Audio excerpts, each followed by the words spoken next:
Are you ready to hear the word of God? ದೇವರ ವಾಕ್ಯವನ್ನು ಕೇಳುವುದಕ್ಕೆ ನೀವೆಲ್ಲ ಸಿದ್ಧರಾಗಿದ್ದೀರಾ? If you're ready, then bow yourself and ask God to speak with your life and with your heart. ನೀವು ಸಿದ್ಧರಾಗಿದ್ದರೆ ನಿಮ್ಮ ತಲೆಯನ್ನು ಬಾಗಿಸಿ ದೇವರಿಗೆ ಕೇಳಿಕೊಳ್ಳಿರಿ, ದೇವರೇ ನನ್ನ ಹೃದಯದೊಟ್ಟಿಗೆ ನನ್ನ ಜೀವಿತದೊಟ್ಟಿಗೆ ನೀನು ಮಾತಾಡು ಅಂತ ಹೇಳಿ. This is a time to ask God to speak with you. ಈ ಒಂದು ಸಮಯ ನೀವು ದೇವರನ್ನು ಕೇಳಿಕೊಳ್ಳುವುದು, ದೇವರೇ ನನ್ನೊಟ್ಟಿಗೆ ನೀನು ಮಾತಾಡು ಅಂತ ಹೇಳಿ. This is a very precious time. ಇದು ಬಹಳಷ್ಟು ಅಮೂಲ್ಯವಾದಂತಹ ಸಮಯ ನಿಮಗೆ. The more you ask God, the more He gives to you. ನೀವು ಎಷ್ಟು ಹೆಚ್ಚಾಗಿ ದೇವರನ್ನು ಕೇಳಿಕೊಳ್ತೀರೋ ಅಷ್ಟು ಹೆಚ್ಚಾಗಿ ಆತ ನಿಮಗೆ ಕೊಡ್ತಾನೆ. Ask, it shall be given unto you. ನೀವು ಕೇಳಿರಿ, ಅದು ನಿಮಗೆ ಕೊಡಲ್ಪಡುವುದು. Unless you will not ask, ಎಲ್ಲಿವರೆಗೂ ನೀವು ಕೇಳುವುದಿಲ್ಲವೋ you cannot receive from heaven. ನೀವು ಅದನ್ನು ಪರಲೋಕದಿಂದ ಹೊಂದಿಕೊಳ್ಳಲಿಕ್ಕೆ ಆಗಲ್ಲ. I give you all the glory, honor, and praises, O Father, that belongs to you, Master, in this afternoon, O God. ನದಿಯಾದಂತಹ ದೇವರೇ, ಮಧ್ಯಾಹ್ನದ ವೇಳೆಯಲ್ಲಿ ನಿನಗೆ ಸಂಬಂಧಿಸಿದಂತಹ ಪ್ರತಿಯೊಂದು ಘನತೆ, ಸ್ತುತಿ, ಸ್ತೋತ್ರಗಳನ್ನು ನಾವು ನಿನಗೆ ಸಲ್ಲಿಸ್ತೇವೆ. The God of Ebenezer, O God, we worship you, O God. ಎಬೆನೆಜರನಾದಂತಹ ದೇವರೇ, ನಿನ್ನನ್ನು ನಾವು ಆರಾಧಿಸ್ತೇವೆ. The God of Moses and Joshua, O God, we worship you, Father. ಮೋಶೆ ಮತ್ತು ಯೆಹೋಶುವನ ದೇವರೇ, ನಿನ್ನನ್ನು ಆರಾಧಿಸ್ತೇವೆ. The God of Abraham, Isaac, and Jacob, God, the living God, we worship you, Master. Abraham, Isaac, ಯಾಕೋಬಿನ ದೇವರೇ, ಜೀವವುಳ್ಳ ದೇವರೇ, ನಿನ್ನನ್ನು ನಾವು Oh, ಆರಾಧಿಸ್ತೇವೆ. you are the light of the world, we worship you, God. ನೀನೇ ಲೋಕಕ್ಕೆ ಬೆಳಕಾದಾತನೇ, ನಿನ್ನನ್ನು You are the living ಆರಾಧಿಸ್ತೇವೆ. bread, O God, we worship you, ನೀನು Master. ಜೀವವುಳ್ಳ ರೊಟ್ಟಿ ಆಗಿದ್ದಕ್ಕಾಗಿ ನಿನ್ನನ್ನು You are the ಆರಾಧಿಸ್ತೇವೆ. good shepherd, O God, we worship you, ನೀನು God. ಒಳ್ಳೆ ಕುರುಬನು ಆಗಿದ್ದಕ್ಕಾಗಿ ನಿನ್ನನ್ನು Oh, ಆರಾಧಿಸ್ತೇವೆ. you are the living Christ, O God, we worship you, ನೀನು Master. ಜೀವಿಸುವಂತ ಕ್ರಿಸ್ತನಾಗಿದ್ದಕ್ಕಾಗಿ You ನಿನ್ನನ್ನು are the only ಆರಾಧಿಸ್ತೇವೆ. way, the truth, and the life, O Lord Jesus, O God, we worship you, Master. ನೀನೇ ಜೀವವು, ಮಾರ್ಗವು, ಸತ್ಯವೂ ಆಗಿರುವುದಕ್ಕಾಗಿ ನಿನ್ನ ಯೇಸುವೇ, ನಿನ್ನನ್ನು ಆರಾಧಿಸ್ತೇವೆ. Father, you are the only begotten Son of the Heavenly Father, O God, we worship you, God. ಪರಲೋಕದ ತಂದೆ ಒಬ್ಬನೇ ಮಗನಾಗಿರುವಂತಹದ್ದು ಯೇಸುವೆ ನೀನಾಗಿದೆ, Holy ಅದಕ್ಕೋಸ್ಕರ Spirit of ಆರಾಧಿಸ್ತೇವೆ. God, we worship you, God. ಪರಿಶುದ್ಧಾತ್ಮ ದೇವರೇ, ನಿನ್ನನ್ನು ಆರಾಧಿಸ್ತೇವೆ. You are the living God, O Father, we worship you, God. ನೀನು ಜೀವಿಸ್ತಾ ಇರುವಂತ ದೇವರು, ಅದಕ್ಕೋಸ್ಕರ ನಿನ್ನನ್ನು ಆರಾಧಿಸ್ತೇವೆ ಕರ್ತನೇ. Father, you are the one who speaks to us, and you are the one who communicates with us, O God, we worship you, God. ಅಪ್ಪ, ನಮ್ಮೊಟ್ಟಿಗೆ ಮಾತನಾಡುವಂತವನು ನೀನೇ, ನಮ್ಮೊಟ್ಟಿಗೆ ಸಂಪರ್ಕದಲ್ಲಿ ಇರುವಂತವನು ನೀನೇ ಆಗಿದ್ಯಾ ಪರಿಶುದ್ಧಾತ್ಮ ದೇವರೇ, ಅದಕ್ಕೋಸ್ಕರ ನಿನಗೆ We ಸ್ತೋತ್ರ. welcome you in this place, O God, and we worship you, my dear Holy Spirit of God. ನನ್ನ ಪ್ರೀತಿಯ ಪರಿಶುದ್ಧಾತ್ಮ ದೇವರೇ, ನಿನ್ನನ್ನು ಈ ಸ್ಥಳದಲ್ಲಿ ನಾವು ನಿಮ್ಮನ್ನು ಆಹ್ವಾನಿಸಿ ನಿನ್ನನ್ನು ನಾವು ಸ್ತುತಿಸ್ತೇವೆ ಕರ್ತನೇ. You are the great God, O Father, we worship you, ನೀನು God. ಉನ್ನತನಾದಂತಹ ದೇವರಾಗಿದ್ದೀಯಾ, ದೇವರೇ, ನಿನ್ನನ್ನು ಆರಾಧಿಸ್ತೇವೆ. I praise you, Father, I praise you, Lord Jesus, I praise you, my dear Holy Spirit of God.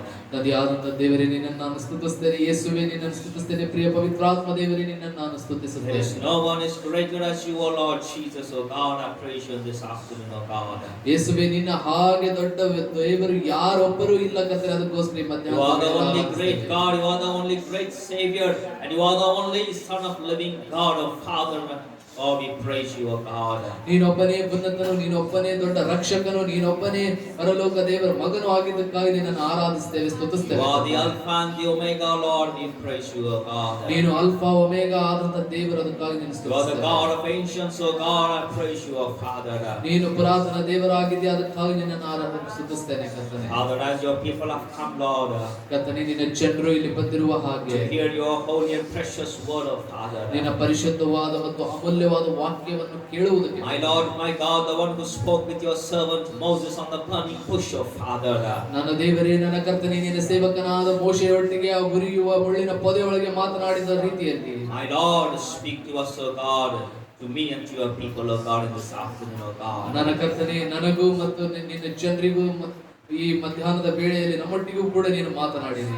Speak to us, O Father. ನಮ್ಮೊಟ್ಟಿಗೆ ಮಾತನಾಡಿರಿ ಕರ್ತನೇ. Oh, dear Holy Spirit of God, speak to us, O God, Lord, with the living word of God. ಪ್ರಿಯ ಪವಿತ್ರಾತ್ಮ ದೇವರೇ, ನಿನ್ನ ಜೀವವುಳ್ಳ ವಾಕ್ಯದ ಮುಖಾಂತರವಾಗಿ ನೀನು ನಮ್ಮೊಟ್ಟಿಗೆ ಮಾತನಾಡಿರಿ ಕರ್ತನೇ. Your word has the power, O God, to change our lives, O Father. ಏಕೆಂದರೆ ನಿನ್ನ ವಾಕ್ಯಕ್ಕೆ ನಮ್ಮ ಜೀವಿತವನ್ನು ಬದಲಾಯಿಸುವಂತ ಶಕ್ತಿ ಇದೆ ಕರ್ತನೇ. Your word has the power, O God, to heal and to deliverance, O God. ಅಪ್ಪ, ನಮಗೆ ಸ್ವಸ್ಥತೆ ಕೊಡ್ಲಿಕ್ಕೆ, ಬಿಡುಗಡೆಯನ್ನು ಮಾಡ್ಲಿಕ್ಕೆ ನಿನ್ನ ವಾಕ್ಯದಲ್ಲಿ ಶಕ್ತಿ ಇದೆ ಕರ್ತನೇ. Speak to us, Lord.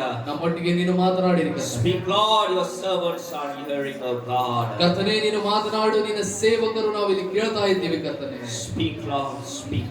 ನೀನು ಮಾತನಾಡು ಕರ್ತನೆ, ಮಾತನಾಡು. We totally surrender ourselves, oh God, to you, my dear Holy Spirit of God. ನನ್ನ ಪ್ರೀತಿಯ ಪರಿಶುದ್ಧಾತ್ಮ ದೇವರೇ, ನಿನ್ನ ಹತೋಟಿಗೆ ನಾವು ಸಂಪೂರ್ಣವಾಗಿ ನಮ್ಮನ್ನು ಒಪ್ಪಿಸಿಕೊಡುತ್ತೇವೆ. Humble ourselves, oh God, in the mighty name of Jesus, oh God. ಅಪ್ಪ, ಅತಿ ಶಕ್ತಿಯುಳ್ಳ ಯೇಸುವಿನ ನಾಮದಲ್ಲಿ ನಮ್ಮನ್ನು ನಾವು ತಗ್ಗಿಸಿಕೊಳ್ಳುತ್ತೇವೆ ಕರ್ತನೆ. Your Lord need to be increased, we all need to be decreased, oh Lord Jesus. ಯೇಸುವೆ, ನೀನೊಬ್ಬನೇ ಹೆಚ್ಚಿಸಲ್ಪಡಬೇಕು, ನಾವೆಲ್ಲರೂ ತಗ್ಗಿಸಲ್ಪಡಬೇಕು. Jesus, precious and mightiest name, Lord, we worship you, Father. ಯೇಸು ಎಂಬ ಶಕ್ತಿಯುಳ್ಳ ಅಮೂಲ್ಯವಾದ ಹೆಚ್ಚಿನ ನಾಮದಲ್ಲಿ ನಿನ್ನನ್ನು ನಾವು ಸ್ತುತಿಸಿದ್ದೇವೆ ಕರ್ತನೆ. Jesus name, Lord, we pray, Father. ಯೇಸುವಿನ ನಾಮದಲ್ಲಿ ನಾವು ಪ್ರಾರ್ಥಿಸುತ್ತೇವೆ. Amen. Amen. Amen. Hallelujah. Hallelujah. Hallelujah. Hallelujah. So wonderful once again to see you all in this afternoon. ಈ ಮಧ್ಯಾಹ್ನದ ವೇಳೆಯಲ್ಲಿ ಮತ್ತೊಂದು ಸಾರಿ ನಿಮ್ಮೆಲ್ಲರನ್ನು ನೋಡುವುದಕ್ಕೆ ನಾನು ಬಹಳಷ್ಟು ಸಂತೋಷವುಳ್ಳವನಾಗಿದ್ದೇನೆ. I'm very much happy to see once again all the complete family here. ಮತ್ತೊಂದು ಸಾರಿ ಕಂಪ್ಲಿ ಕುಟುಂಬವನ್ನು ನಾನು ನೋಡ್ಲಿಕ್ಕೆ ಬಹಳಷ್ಟು ಆನಂದವುಳ್ಳವನಾಗಿದ್ದೇನೆ. Today is a very special and powerful word of God. ಅದು ಈ ದಿವಸದಲ್ಲಿ ಅದು ಬಹಳಷ್ಟು ಶಕ್ತಿಯಿಂದ ಬಲದಿಂದ ತುಂಬಿದಂತ ದೇವರ ವಾಕ್ಯವಿದೆ. How many people are really willing to hear the word of God? ಎಷ್ಟು ಜನ ನೀವು ಆ ದೇವರ ವಾಕ್ಯವನ್ನು ಕೇಳೋದಕ್ಕೆ ನೀವು ತಯಾರಿದ್ದೀರಾ? Hallelujah. Hallelujah. Today's topic is ಇವತ್ತಿನ ಟಾಪಿಕ್ ಏನಂದ್ರೆ the ways to touch the Lord. ಕರ್ತನನ್ನು ಮುಟ್ಟಲಿಕ್ಕೆ ಇರುವಂತಹ ದಾರಿಗಳು. How many people really want this? ಎಷ್ಟು ಜನರಿಗೆ ಇದು ಬೇಕು? The ways to touch the Lord. ಕರ್ತನನ್ನು ಮುಟ್ಟುವಂತಹ ದಾರಿಗಳು. Once you touch him, ನೀವು ಒಂದೇ ಒಂದು ಸಾರಿ ನೀವು ಆತನನ್ನು ಮುಟ್ಟಿದರೆ life will totally transform. ನಿಮ್ಮ ಜೀವಿತವು ಸಂಪೂರ್ಣವಾಗಿ ಅದು ಮಾರ್ಪಡುತ್ತದೆ. Whoever touched him, ಯಾರೆಲ್ಲ ಆತನನ್ನು ಮುಟ್ಟಿದ್ದಾರೋ, or whoever he touched, ಅಥವಾ ಯಾರನ್ನೆಲ್ಲ ಆತನು ಮುಟ್ಟಿದ್ದಾನೋ, their lives was totally changed. ಅವರ ಜೀವಿತವು ಸಂಪೂರ್ಣ ಬದಲಾಗಿದೆ. Today, my Lord, my God, ಈ ದಿವಸದಲ್ಲಿ ನನ್ನ ದೇವರು, ನನ್ನ ಕರ್ತನು is willing to touch you. ಆತನು ನಿಮ್ಮನ್ನು ಮುಟ್ಟಲಿಕ್ಕೆ ಆತನು ಮನಸ್ಸಿಟ್ಟಿದ್ದಾನೆ. Are you willing? ನಿಮಗೂ ಕೂಡ ಮನಸ್ಸಿದೆನಾ? Are you willing? ನಿಮಗೂ ಕೂಡ ಮನಸ್ಸಿದೆನಾ? If you are willing, ನಿಮಗೆ ಆ ಮನಸ್ಸಿದ್ದರೆ there is a ways to touch the Lord. ಕೆಲವೊಂದು ಮಾರ್ಗಗಳಿದ್ದಾವೆ ನಾವು ದೇವರನ್ನು ಮುಟ್ಟಲಿಕ್ಕೆ. Mark chapter 5, 25 to 34. ಮಾರ್ಕನು ಬರೆದ ಸುವಾರ್ತೆ 5ನೇ ಅಧ್ಯಾಯ 25ರಿಂದ 34ನೇ ವಚನ.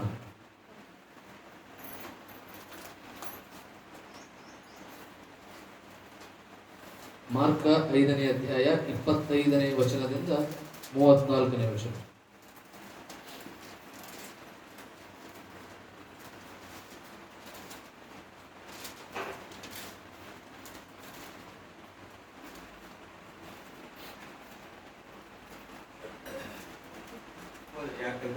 ಆಗ 12 ವರ್ಷದಿಂದ ರಕ್ತ ಕುಸುಮ ರೋಗವಿದ್ದ ಒಬ್ಬ ಹೆಂಗಸು ಬಂದಳು. ಆಕೆಯು ಅನೇಕ ವೈದ್ಯರಿಂದ ಬಹು ಕಷ್ಟವನ್ನು ಅನುಭವಿಸಿ ಕೈಯಲ್ಲಿದ್ದೆಲ್ಲ ಕಳಕೊಂಡರೂ ರೋಗವು ಹೆಚ್ಚುತ್ತಾ ಬಂದದೇ ಹೊರತು ಮತ್ತೇನು ಪ್ರಯೋಜನವನ್ನು ಹೊಂದಲಿಲ್ಲ. ಆ ಹೆಂಗಸು ಯೇಸುವಿನ ಸಮಾಚಾರವನ್ನು ಕೇಳಿ, ನಾನು ಆತನ ಉಡುಪನ್ನು ಮುಟ್ಟಿದರೆ ಸಾಕು, ನೆಟ್ಟಗಾಗುವೆನೆ ಎಂದು ಆಲೋಚಿಸಿ ಗುಂಪಿನಲ್ಲಿ ಹಿಂದಿನಿಂದ ಬಂದು ಆತನ ಉಡುಪನ್ನ ಮುಟ್ಟಿದಳು. ಮುಟ್ಟಿದ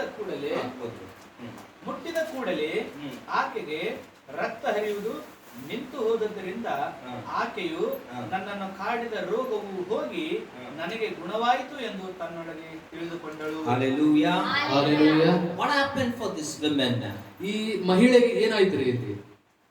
She was instantly healed by her 12 years blood problem. ಈ 12 ವರ್ಷದ ರಕ್ತಸ್ರಾವ ರೋಗದಿಂದ ಅವಳು ಕೂಡಲೇ ಸ್ವಸ್ಥತೆ ಹೊಂದಿದ್ದಾಳೆ. She was suffering from long 12 years. ಆ ಸ್ತ್ರೀಯು ಬಹಳಷ್ಟು 12 ವರ್ಷದಿಂದ ಅವಳು ಒದ್ದಾಡ್ತಾ ಇದ್ದಾಳೆ ಅದರಲ್ಲಿ. And whenever Jesus passes, ಮತ್ತು ಯಾವಾಗೆಲ್ಲ ಯೇಸು ಮಾರ್ಗವಾಗಿ ಹಾದು ಹೋಗ್ತಾ ಇದ್ದರು, something great happens. ಏನೋ ಒಂದು ದೊಡ್ಡ ಸಂಗತಿಗಳಲ್ಲಿ ನಡೀತಾವೆ. On that day, ಆ ದಿನದಲ್ಲಿ Jesus was passing by that road. ಆ ಒಂದು ದಾರಿಯಲ್ಲಿ ದೇವರು ಹಾದು ಹೋಗ್ತಾ ಇದ್ದಾರೆ. This woman understood, I must not miss an opportunity, the one who is passing by me.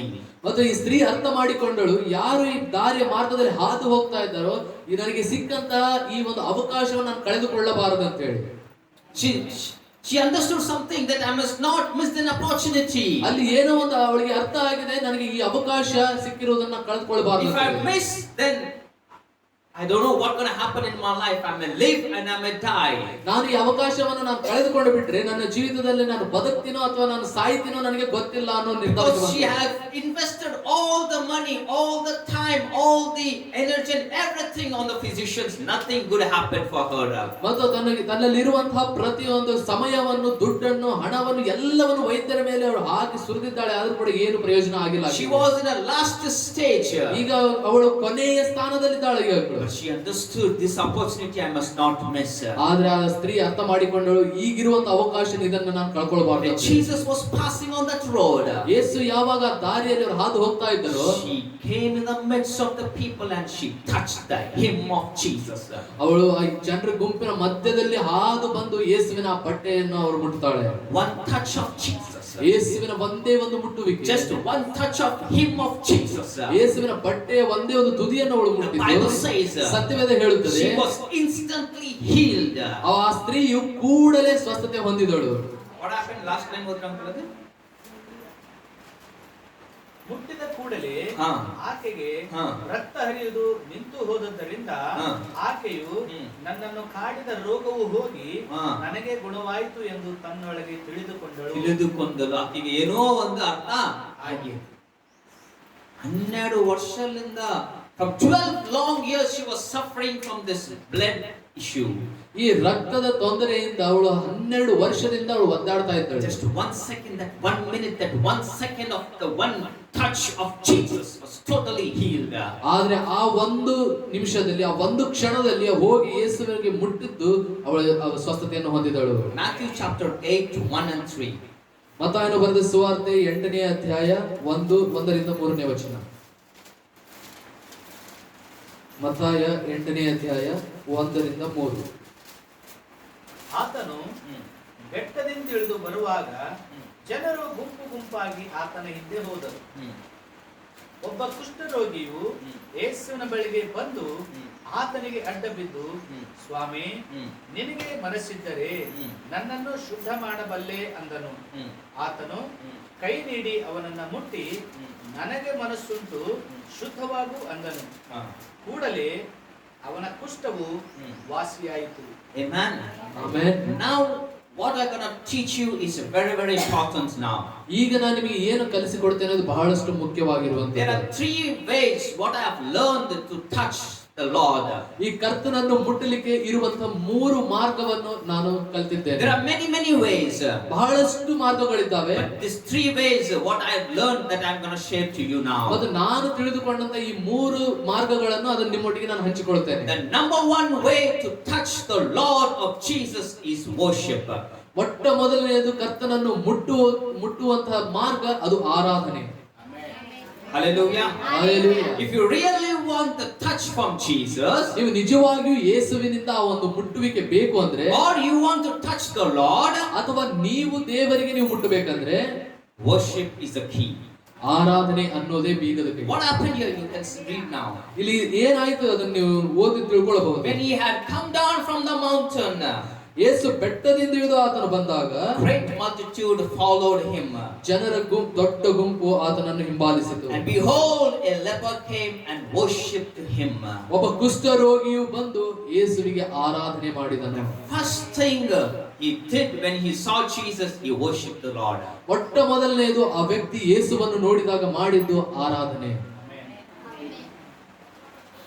Hallelujah. Hallelujah. That worship, ಆ ಒಂದು ಆರಾಧನೆ, and he says, ಒಂದು ಈ ರೀತಿಯಾಗಿ ಹೇಳ್ತಾನೆ ಆತನು, Lord, ಕರ್ತನೇ, if you are willing, ನಿನಗೆ ಮನಸ್ಸಿದ್ದರೆ you can make me clean. ನನಗೆ ನೀನು ಶುದ್ಧ ಮಾಡು. And Jesus put out his hand ಮತ್ತು ಯೇಸು ತನ್ನ ಕೈಯನ್ನು ಆತನ ಮೇಲಿಟ್ಟನು and touched him. ಮತ್ತು ಯೇಸು ಆ ವ್ಯಕ್ತಿಯನ್ನು ಮುಟ್ಟಿದನು. Hallelujah. Hallelujah. He touched him. ಯೇಸು ಆ ವ್ಯಕ್ತಿಯನ್ನು ಮುಟ್ಟಿದನು. From the 12 years this lady was suffering from the blood issue, she came and touched the Lord. 12 ವರ್ಷದಿಂದ ರಕ್ತಸ್ರಾವದಲ್ಲಿ ಒದ್ದಾಡ್ತಾ ಇದ್ದಂತ ಆ ಸ್ತ್ರೀ ಬಂದು ಯೇಸುವನ್ನು ಮುಟ್ಟುತ್ತಾಳೆ. She was healed. ಅವಳು ಸ್ವಸ್ಥತೆ ಹೊಂದುತ್ತಾಳೆ. Now Jesus touching this leper man, and this leper also was healed immediately. ಮತ್ತು ಅದೇ ರೀತಿಯಲ್ಲಿ ಇಲ್ಲಿ ಯೇಸು ಸ್ವಾಮಿನೇ ಆ ವ್ಯಕ್ತಿಯನ್ನು ಮುಟ್ಟುತ್ತಾ ಇದ್ದಾನೆ. ಆತನಿಗಿದ್ದಂತ ಕುಷ್ಠರೋಗ ಎಲ್ಲ ವಾಸಿ ಆಗುತ್ತದೆ. You need to understand here, if you touch the Lord, that is the benefit for you only. ಇಲ್ಲಿ ನೀವು ಅರ್ಥ ಮಾಡಿಕೊಳ್ಳಬೇಕು, ನೀವು ದೇವರನ್ನು ಮುಟ್ಟಿದರೆ ಅದು ನಿಮಗೆ ಲಾಭ.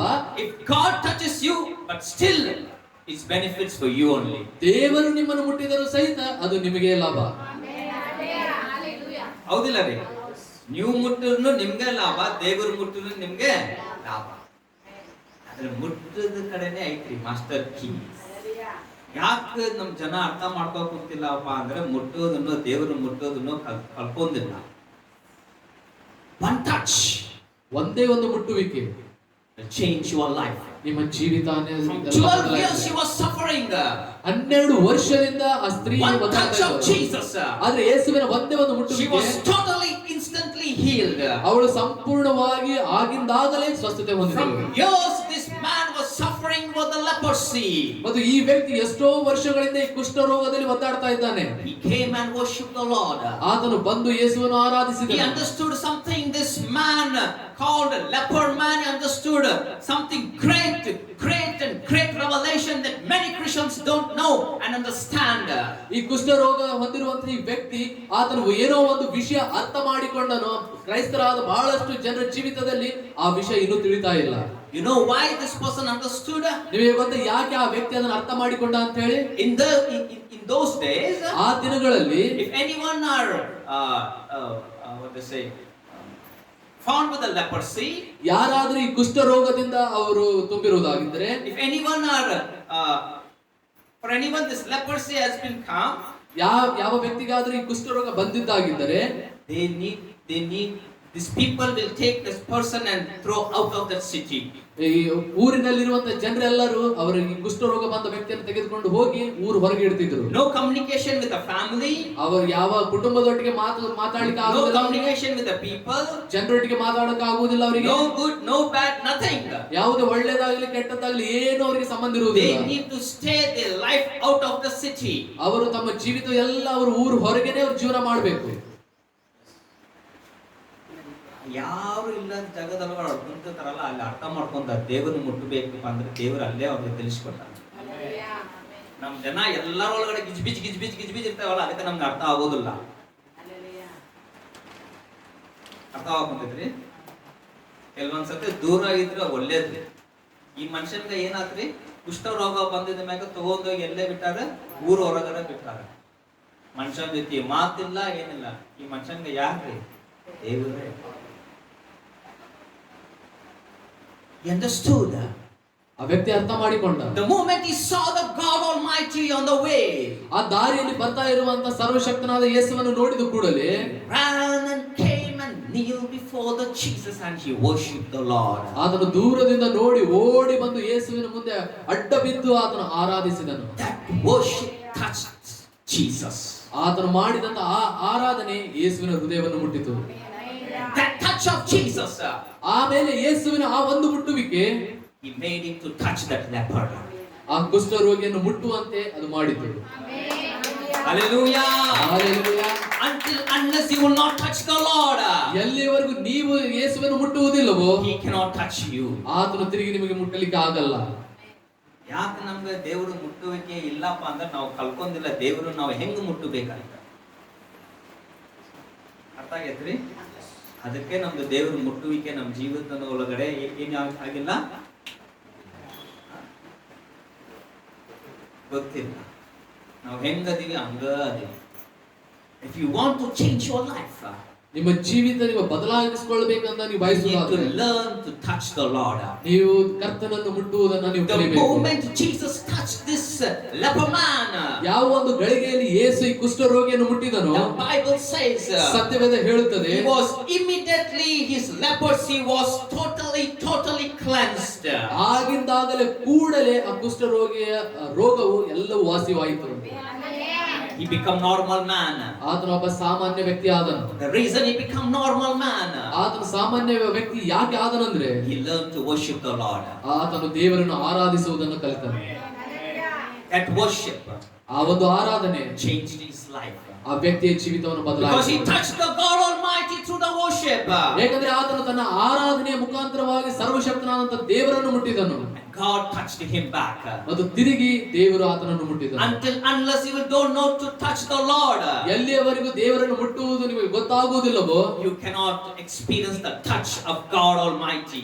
ಆ ಸರ್ವಶಕ್ತನಾದಂತ ದೇವರ ಮುಟ್ಟುವಿಕೆಯನ್ನು ನಿಮ್ಮ ಜೀವಿತದ ಮೇಲೆ Are you ಅನುಭವ learning, my dear people of God? ನೀವು ಕಲಿತಾ ಇದ್ದೀರಾ ನನ್ನ ಪ್ರೀತಿಯ ದೇವರ ಮಕ್ಕಳೇ. This will change your life. ಇದು ನಿಮ್ಮ ಜೀವಿತವನ್ನು This ಬದಲಾಯಿಸುತ್ತದೆ. message, what the Holy Spirit is speaking to you, it's a very powerful message. ಏನು ಪರಿಶುದ್ಧಾತ್ಮ ದೇವರು ನಿಮ್ಮೊಟ್ಟಿಗೆ ಮಾತನಾಡ್ತಾ ಇದ್ದರು, ಈ ದೇವರ ವಾಕ್ಯ ಇದು ಬಹಳಷ್ಟು ಬಲವಾಗಿರುವಂತದ್ದು. God Almighty is willing to touch you. ಸರ್ವಶಕ್ತನಾದಂತ ದೇವರು ನಿಮ್ಮನ್ನು ಮುಟ್ಟಲಿಕ್ಕೆ ಆತನು ಸಿದ್ಧನಾಗಿದ್ದಾನೆ. But are you willing? ಆದ್ರೆ ನೀವು ಅದಕ್ಕೆ ಮನಸ್ಸಿದ್ದೇನಾ? But are you willing? ನಿಮಗೆ ಆ ಮನಸ್ಸಿದೇನಾ? The leper man came and asked the Lord, Lord, if it is your will. ಆ ಕುಷ್ಠರೋಗಿಯು ಬಂದು ಯೇಸುವಿಗೆ ಕೇಳ್ತಾನೆ, ಕರ್ತನೇ ನಿನಗೆ ಮನಸ್ಸಿದ್ದರೆ. God says, I am willing. ಆ ಯೇಸು ಹೇಳಿದರು, ನನಗೆ ಮನಸ್ಸಿದೆ. God is always willing. ದೇವರಿಗೆ ಯಾವಾಗಲೂ ಆತನ ಮನಸ್ಸಿದ್ದೇ ಇರುತ್ತದೆ. But we are not willing. ಆದ್ರೆ ನಮಗೆ ಆ ಮನಸ್ಸಿಲ್ಲದಂತಾಗಿದೆ. That is the reason we cannot experience His touch. ಆ ಒಂದು ಕಾರಣಕ್ಕಾಗಿ ಆತನ ಮುಟ್ಟುವಿಕೆ ಅನುಭವ ನಾವು ಹೊಂದುತ್ತಾ Are you ಇಲ್ಲ. willing? ನಿಮಗೆ ಆ ಮನಸ್ಸಿದೆನಾ ಈಗ? Are you willing? ನಿಮಗೆ ಆ ಮನಸ್ಸಿದೆನಾ? If you're willing, ನಿಮಗೆ ಆ ಮನಸ್ಸಿದ್ದರೆ the number one key is to worship the Lord. ಮೊಟ್ಟ ಮೊದಲನೇ ಬೀಗದ ಕೈ ದೇವರನ್ನು ಆರಾಧಿಸುವುದು. Hallelujah. Hallelujah. One touch of Jesus, ಯೇಸುವಿನ ಒಂದೇ ಒಂದು ಮುಟ್ಟುವಿಕೆ it's changed the life. ಆ ಜೀವಿತವನ್ನು ಬದಲಾಯಿಸಿತು. Mark chapter 5, 2-20. ಮಾರ್ಕನ ಬರೆದ ಸುವಾರ್ತೆ 5ನೇ ಅಧ್ಯಾಯ 2ರಿಂದ 20.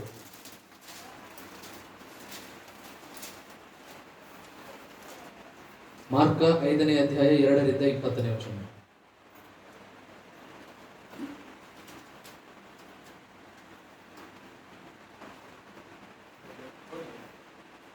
ಆತನು ದೋಣಿಯಿಂದ ಇಳಿದು ಬಂದ ಕೂಡಲೇ ದೆವ್ವ ಹಿಡಿದವನೊಬ್ಬನು ಸಮಾಧಿಯ ಗವಿಯೊಳಗಿಂದ ಆತನೆದುರಿಗೆ ಬಂದನು. ಅವನಿಗೆ ಸಮಾಧಿಯ ಗವಿಗಳೇ ವಾಸಸ್ಥಳವಾಗಿದ್ದವು. ಅವನನ್ನು ಅನೇಕ ಸಾರಿ ಬೇಡಿಗಳಿಂದಲೂ ಸರಪಣಿಗಳಿಂದಲೂ ಕಟ್ಟಿದ್ದರೂ ಅವನು ಸರಪಣಿಗಳನ್ನು ಕಿತ್ತು ಬೇಡಿಗಳನ್ನು ಮುರಿದು ಹಾಕಿದ್ದನು. ಅವನನ್ನು ಇನ್ನೂ ಯಾರು ಸರಪಣಿಯಿಂದಾದರೂ ಕಟ್ಟಲಾರದೆ ಹೋದರು. ಅವನನ್ನು ಹತೋಟಿಗೆ ತರುವುದಕ್ಕೆ ಯಾರಿಂದಲೂ ಆಗಲಿಲ್ಲ. ಅವನು ನಿತ್ಯ ರಾತ್ರಿ ಹಗಲು ಸಮಾಧಿಯ ಗವಿಗಳಲ್ಲಿಯೂ ಗುಡ್ಡಗಳಲ್ಲಿಯೂ ಆರ್ಭಟಿಸುತ್ತಾ ಕಲ್ಲುಗಳಿಂದ ತನ್ನನ್ನು ಕಡಿದುಕೊಳ್ಳುತ್ತಾ ಇದ್ದನು. ಅವನು ಯೇಸುವನ್ನು ದೂರದಿಂದ ಕಂಡು ಓಡಿ ಬಂದು ಆತನಿಗೆ ಅಡ್ಡ ಬಿದ್ದು Amen. Amen. Hallelujah. Hallelujah. Now you're going to see now what happened. ಇಲ್ಲಿ ನೀವು ನೋಡ್ತೀರಾ ಏನಾಗುತ್ತೆ ಎಂಬುದಾಗಿ. ಹೋದ್ರಿ. ದೂರದಿಂದ ಕಂಡು ಓಡಿ ಬಂದು ಆತನಿಗೆ ಅಡ್ಡ ಬಿದ್ದು ಆರಾಧಿಸಿ ಮಹಾ ಶಬ್ದದಿಂದ ಆರ್ಭಟಿಸಿ, ಯೇಸುವೇ, ಪರಾತ್ಪರನಾದ ದೇವರ ಮಗನೇ, ನನ್ನ ಗೊಡವೆ ನಿನಗೇಕೆ? ದೇವರಾಣೆ, ನನ್ನನ್ನು ಕಾಡಬೇಡ ಎಂದು ಹೇಳಿದನು. Amen. ಸಾಕ್ತಾನೆ. The Bible says here, ಸತ್ಯವೇದ ಹೇಳುತ್ತದೆ ಇಲ್ಲಿ 6th word. 6ನೇ ವಚನ. When he saw Jesus, ಯಾವಾಗ ಆ ವ್ಯಕ್ತಿ ಯೇಸುವನ್ನು ನೋಡಿದನೋ from afar, ದೂರದಿಂದ he ran and came. ಆತನು ಓಡಿ ಆತನು ಬಂದನು. You need to understand the condition of this person. ಈ ವ್ಯಕ್ತಿಯ ಪರಿಸ್ಥಿತಿ ಏನಿದೆ ನೀವು ಅರ್ಥ Number ಮಾಡಿಕೊಳ್ಳಬೇಕು. one, he was a madman. ಮೊಟ್ಟ ಮೊದಲನೇದು ಆತನು ಹುಚ್ಚನಾಗಿದ್ದನು. ಹೌದಿಲ್ರಿ? ಯಾರ್ರಿ ಫಸ್ಟ್ ಮನುಷ್ಯ ಯಾರ್ರಿ? ಹುಚ್ಚ. ಆಮೇಲೆ he was possessed by the demons. ಆತನು ದೆವ್ವ ಹಿಡಿಯಲ್ಪಟ್ಟಂತ ವ್ಯಕ್ತಿ. The number one, he was a madman. ಮೊಟ್ಟ ಮೊದಲನೇದು ಆತನೊಬ್ಬ ಹುಚ್ಚನಾಗಿದ್ದನು. Number two, he was possessed by the demons. ಮತ್ತು ಎರಡನೆಯದು ಆತನಲ್ಲಿ ದುರಾತ್ಮ ಹಿಡಿಯಲ್ಪಟ್ಟಿತ್ತು. mad and possessed by the demons. ಹುಚ್ಚ ಮತ್ತು ಅದರೊಟ್ಟಿಗೆ ದುರಾತ್ಮವೂ ಇರುವಂತ ವ್ಯಕ್ತಿ. He was killing himself every day. ಪ್ರತಿದಿನ ತನ್ನನ್ನು ತಾನು ಸಾಯಿಸಬೇಕೆಂಬ ಗಾಯ ಮಾಡಿಕೊಳ್ತಾ ಇದ್ದ. He was naked man. ಆತನು ಬಟ್ಟೆ ಇಲ್ಲದೆ ಇರುವಂತ ವ್ಯಕ್ತಿ. He was very shabby man. ಆತನು ಬಹಳಷ್ಟು ಗಲೀಜಾಗಿ ಇರುವಂತ ವ್ಯಕ್ತಿ. No cutting, no shaving, no bath, nothing. ಯಾವುದೇ ಕಟಿಂಗ್ ಇಲ್ಲ, ದಾಡಿ ತೆಗೆಸಿಕೊಳ್ಳುವುದಿಲ್ಲ, ಸ್ನಾನ ಇಲ್ಲ, ಏನೂ ಇಲ್ಲ. No proper dress in his body. ತನ್ನ ದೇಹದಲ್ಲಿ ಸರಿಯಾದ ಬಟ್ಟೆನೂ ಅವರು ಹಾಕೊಂಡಿಲ್ಲ. The reason because he was mad. ಆ ಕಾರಣ ಏನಪ್ಪಾ ಅಂದ್ರೆ ಆತನು ಹುಚ್ಚನಾಗಿದ್ದ. The reason he was because possessed man. ಅದಕ್ಕೆ ಕಾರಣ ಏನಪ್ಪಾ ಅಂದ್ರೆ ದುರಾತ್ಮ ಪೀಡಿತನಾಗಿದ್ದ. The moment he saw Jesus, ಆದ್ರೆ ಯಾವ ಒಂದು ಗಳಿಗೆಯಲ್ಲಿ ಆತನು ಯೇಸುವನ್ನು ನೋಡಿದನು. the Bible says, ಸತ್ಯವೇದ ಹೇಳುತ್ತದೆ, Jesus was passing by the tombs. ಆ ಒಂದು ಸಮಾಧಿಯ ಮಾರ್ಗದಲ್ಲಿ ಯೇಸು ಹಾಗೆ ಹಾದು ಹೋಗ್ತಾ He ಇರುವಾಗ saw from the far the face of Jesus. ಈ ವ್ಯಕ್ತಿ ದೂರದಿಂದ ಯೇಸುವಿನ ಮುಖವನ್ನು ನೋಡಿದನು. And he ran and came and kneeled down before Jesus. The Bible says he worshipped the Lord. ಆತನು ಓಡಿ ಬಂದು ಯೇಸುವಿನ ಮುಂದೆ ಮೊಣಕಾಲೂರಿ ನಿಂತನು ಮತ್ತು ಸತ್ಯವೇದ ಹೇಳುತ್ತದೆ ಆತನು ಯೇಸುವನ್ನು ಆರಾಧಿಸಿದನು. If the madman can worship the Lord, ಈಗ ಹುಚ್ಚನಾಗಿರುವಂತ ವ್ಯಕ್ತಿನೇ ದೇವರನ್ನು ಆರಾಧಿಸಲಿಕ್ಕೆ if a ಆಗುತ್ತದೆ. demon possessed man can worship the Lord, ದುರಾತ್ಮ ಪೀಡಿತನಾಗಿರುವಂತ ವ್ಯಕ್ತಿ ದೇವರನ್ನು ಆರಾಧಿಸಲಿಕ್ಕೆ ಆಗುತ್ತಂದ್ರೆ what is wrong with you now? ನಿಮ್ಮೊಟ್ಟಿಗೆ ಏನು ತಪ್ಪಾಗಿದೆ? Why you keep on giving excuses? ಯಾಕೆ ನೀವು ಯಾವಾಗಲೂ ಕಾರಣಗಳನ್ನೇ ಕೊಡ್ತಾ ಇದ್ದೀರಾ? You're not shabby, right? ನೀವೇನು ಆ ಒಂದು ಗಲೀಜುತನದಲ್ಲಿ ಇಲ್ಲವಲ್ವಾ? You're dressed well, right? ನೀವು ಒಳ್ಳೆ ರೀತಿಯಲ್ಲಿ ಬಟ್ಟೆ ಧರಿಸಿದಿರಲ್ಲ? You're not living in the tombs, right? ನೀವು ಸಮಾಧಿಗಳಲ್ಲಿ ಏನು ವಾಸ ಮಾಡ್ತಾ ಇಲ್ಲ ಅಲ್ಲ? You are very much clean, right? ನೀವು ಬಹಳಷ್ಟು ಸ್ವಚ್ಛವಾಗಿದ್ದೀರಾ ಅಲ್ಲ? You apply all the creams and everything, right? ಎಲ್ಲ ಕ್ರೀಮ್ ಅವೆಲ್ಲ ಹಚ್ಕೊಳ್ತಿರಲ್ಲ? Then what is the reason that you are not able to worship the King? If the madman can worship the Lord, what is the wrong with you? ಹಾಗಾದ್ರೆ ಆ ಹುಚ್ಚನಾದ ವ್ಯಕ್ತಿನೇ ದೇವರನ್ನು ಆರಾಧನೆ ಮಾಡ್ಲಿಕ್ಕೆ ಆಗುತ್ತಾ ಅಂದ್ರೆ ನಿಮಗೆ ಯಾಕೆ ಆ ದೇವರನ್ನು ಆರಾಧಿಸಲಿಕ್ಕೆ If ಆಗ್ತಾ a ಇಲ್ಲ? demon possessed man can worship the Lord, what is the wrong with you? ಈಗ ದುರಾತ್ಮ ಪೀಡಿತನಾಗಿರುವಂತ ವ್ಯಕ್ತಿನೇ ದೇವರನ್ನು ಆರಾಧಿಸ್ತಾ ಇದ್ದಾನೆ ಅಂದ್ರೆ ನಿಮಗೆ ಯಾಕೆ ಆರಾಧನೆ ಮಾಡ್ಲಿಕ್ಕೆ ಆಗ್ತಾ ಇಲ್ಲ? The Bible says, Satyaveda on ಹೇಳುತ್ತದೆ the 6th word, 6ನೇ ವಚನದಲ್ಲಿ the moment he saw Jesus, ಯಾವ ಒಂದು ಗಳಿಗೆಯಲ್ಲಿ ಆ ವ್ಯಕ್ತಿ this ಯೇಸುವನ್ನು ನೋಡಿದನು, madman, the demon possessed man, ran and kneeled before Lord and worshipped the God. ಈ ಹುಚ್ಚನಾದಂತ ವ್ಯಕ್ತಿ, ದುರಾತ್ಮ ಪೀಡಿತನಾದಂತ ಈ ವ್ಯಕ್ತಿ ದೂರದಿಂದ ನೋಡಿ ಓಡಿ ಹೋಗಿ ಯೇಸುವಿನ ಮುಂದೆ ಮೊಣಕಾಲೂರಿ ಆರಾಧಿಸಿದನು. The moment he worshipped the Lord, ಯಾವ ಒಂದು ಗಳಿಗೆಯಲ್ಲಿ ಆತನು ಆರಾಧಿಸಿದನು, before Jesus spoke, ಯೇಸು ಮಾತನಾಡುವುದಕ್ಕಿಂತ ಮುಂಚೆ something happened in his life. ಏನೋ ಒಂದು ವಿಷಯ ಆತನ ಜೀವಿತದಲ್ಲಿ ನಡೆದಿದೆ. Something happened in his life. ಆತನ ಜೀವಿತದಲ್ಲಿ ಏನೋ ನಡೆದಿದೆ. He was an alone man in the tomb. Sorry, in the tombs. ಆ ಸಮಾಧಿಗಳಲ್ಲಿ ಈತನು ಒಬ್ಬನೇ ಒಬ್ಬ ಏಕಾಂಗಿಯಾಗಿ ಜೀವಿಸುವಂತ No ವ್ಯಕ್ತಿ. man has the dare to walk from that place. ಆ ಒಂದು ದಾರಿಯಲ್ಲಿ ಯಾವ ವ್ಯಕ್ತಿಯೂ ಕೂಡ ಬೇರೆಯವರಿಗೆ He was ನಡೆಯಲಿಕ್ಕೆ ಆಗಲ್ಲ. living alone day and night. ಆತನು ರಾತ್ರಿ ಹಗಲು ಒಬ್ಬನೇ ಆತನು ವಾಸ ಮಾಡ್ತಾ ಇದ್ದನು. He understood something. ಅದರಲ್ಲಿಯೂ ಸಹಿತ ಆ ವ್ಯಕ್ತಿ ಏನೋ ಅರ್ಥ The ಮಾಡಿ, madman understood something. ಹುಚ್ಚನಾದಂತ ವ್ಯಕ್ತಿ ಏನೋ ಒಂದು ಅರ್ಥ The ಮಾಡಿಕೊಂಡನು. demon possessed man understood something. ಈ ದುರಾತ್ಮ ಪೀಡಿತನಾದಂತ ವ್ಯಕ್ತಿ ಏನೋ ಒಂದು ಅರ್ಥ ಮಾಡಿಕೊಂಡನು. If I worship the Lord Almighty, ಸರ್ವಶಕ್ತನಾದಂತ ದೇವರನ್ನು ನಾನು ಆರಾಧಿಸಿದರೆ I will be totally delivered and my life will be totally changed. ನಾನು ಸಂಪೂರ್ಣವಾಗಿ ಬಿಡುಗಡೆ ಹೊಂದುತ್ತೇನೆ, ನನ್ನ ಜೀವಿತ ಸಂಪೂರ್ಣವಾಗಿ ಬದಲಾಗುತ್ತೆ ಅಂತ ಹೇಳಿ Bible says. ಸತ್ಯವೇದ ಹೇಳುತ್ತದೆ. 8ನೇ ವಚನ ಓದ್ರಿ. 7 ಮತ್ತೆ 8 ಎರಡು ಓದ್ರಿ. ಆತನಿಗೆ ಅಡ್ಡ ಬಿದ್ದು ಆರಾಧಿಸಿ, ನೋಡಿ ಏನ್ ಮಾಡ್ಯಾನಂದ್ರೆ ಅಡ್ಡ ಬಿದ್ದು ಯಾರ್ರಿ ಈ ಮನುಷ್ಯ? ಹುಚ್ಚ ಮತ್ತು ದುರಾತ್ಮ ಪೀಡಿತನ. ನೋಡ್ರಿ, ಹುಚ್ಚ ಮತ್ತು ದುರಾತ್ಮ ಪೀಡಿತನ ಮನುಷ್ಯ ಏನ್ ಮಾಡಕ್ ಅಂತ ನೋಡ್ರಿ. ಅಟ್ಲೀಸ್ಟ್ ಇವ್ರ ಕಡೆಯಿಂದ ನಾವು ಕಲ್ಕೋಬೇಕು. ಹುಚ್ಚಿನ ಕಡೆಯಿಂದ ನಾವ್ ಏನ್ ಮಾಡ್ಬೇಕೀಗ? ಕಲಿಬೇಕು. ದುರಾತ್ಮ ಕಡೆಯಿಂದ ಕಲ್ಕೋಬೇಕೀಗ. ಹೋದ್ರೆ ಆತನಿಗೆ ಅಡ್ಡ ಬಿದ್ದು ಆರಾಧಿಸಿ ಮಹಾ ಶಬ್ದದಿಂದ ಆರ್ಭಟಿಸಿ. See, you need to understand here. ಇಲ್ಲಿ ನೀವು ಒಂದು ಅರ್ಥ ಮಾಡಿಕೊಳ್ಳಬೇಕು. He's a madman. ಆತನ ಹುಚ್ಚನಾದ ವ್ಯಕ್ತಿ. But when he saw Jesus, ಆದ್ರೆ ಯಾವಾಗ ಯೇಸುವನ್ನು ನೋಡಿದನೋ, see the words that coming out of him. ಆತನ ಬಾಯಿಂದ ಹೊರಗೆ ಬರುವಂತ ಮಾತನ್ನು ನೋಡ್ರಿ. ಹೋದ್ರಿ? ಯೇಸುವೇ, ಹಾ, ಪರಾತ್ಪರನಾದ ದೇವರ ಮಗನೇ, ಹಾ, ನನ್ನ ಗೊಡವೆ ನಿನಗೇಕೆ? ದೇವರಾಣೆ, ನನ್ನನ್ನು ಕಾಡಬೇಡ ಎಂದು ಹೇಳಿದನು. ಏಕೆಂದರೆ ಎಲ್ಲಾ ದೆವ್ವ ಇವನನ್ನು ಬಿಟ್ಟು ಹೋಗು ಎಂದು ಯೇಸು ಹೇಳಿದ್ದನು. ಹಾ. ಮತ್ತು ಹ್ಮ್. ನಿನ್ನ ಹೆಸರೇನೆಂದು ಅವನನ್ನು ಕೇಳಿದ್ದಕ್ಕೆ ಅವನು, ನನ್ನ ಹೆಸರು ದಂಡು, ಹಾ. ಯಾಕಂದರೆ ನಾವು ಬಹುಮಂದಿ ಇದ್ದೇವೆ ಎಂದು ಹೇಳಿ ಹ್ಮ್. ನಮ್ಮನ್ನು ಸಾಕು. ಇದು 15ನೇ ವಚನ ಓದ್ರಿ. ಆದರೆ ಹಾ. ದೆವ್ವಗಳ ದಂಡಿನಿಂದ ಹ್ಮ್. ಹಿಡಿಯಲ್ಪಟ್ಟಿದ್ದವನು ಹ್ಮ್. ಬಟ್ಟೆಗಳನ್ನು ಹಾಕಿಕೊಂಡು ಏನಾಗ್ತಾನಂದ್ರೆ ಈಗ ಬಟ್ಟೆಗಳನ್ನು ಹಾಕಿಕೊಂಡು ಬಟ್ಟೆಗಳನ್ನು ಹಾಕಿಕೊಂಡು ಸ್ವಸ್ಥ ಬುದ್ಧಿಯಿಂದ ಸ್ವಸ್ಥ ಬುದ್ಧಿಯಿಂದ ಅಂತ. ನಮ್ಗ ಬುದ್ಧಿನೇ ಕೆಟ್ಟೋಗೈತಿ ಈಗ ಬಾಳ ಜನಗೆ. ಈಗ ಅದಕ್ಕೆ ಆರಾಧನೆ ಮಾಡಕ್ ಆಗಾಕುಂತಿಲ್ಲ. ಬುದ್ಧಿ ಕೆಟ್ಟದವ್ರೆ ಆರಾಧನೆ ಮಾಡಕ್ ಕುಂತಾರ್ರಿ. ಇಲ್ಲೇ ಒಳ್ಳೆ ಬುದ್ಧಿ ಇದ್ರೂ ಆರಾಧನೆ ಮಾಡಕ್ ಕುಂತಿಲ್ಲ. ಅಂದ್ರೆ ಇವನ್ಕಂತ ನಾವು ಏನಂತ ಒಂದು ಪಟ್ಟ ಕೆಳಗಾದಿ. ಹೌದಿಲ್ರಿ? ಒಪ್ಪಂತಿರಲ್ಲ. ಹೌದ್ರಿ. ಸ್ವಸ್ಥ ಬುದ್ಧಿಯಿಂದ ಹಾ. ಕೂತಿರುವುದನ್ನು ನೋಡಿ ನೋಡಿ ಹೆದರಿದರು. ಯಾರು ಎದುರಿದ್ರಿ? ಜನರು. ಜನರು ಎದುರಾರಂತ್ರಿ. ನಿಮ್ಮನ್ನು ನೋಡಿ ಜನ ಯಾಕೆ ಎದುರಾಕ್ ಕುಂತಿಲ್ಲ ಗೊತ್ತ್ರಿ? ನಾವು ಹಾ? ಸ್ವಸ್ಥ ಬುದ್ಧಿಯುಳ್ಳವರಾಗಿ ಕರ್ತನನ್ನು ನಾವು ಆರಾಧನೆ ಮಾಡ್ತಾ ಇಲ್ಲ. ಈ ಮನುಷ್ಯ ಹೋಗಿ ಏನ್ ಮಾಡ?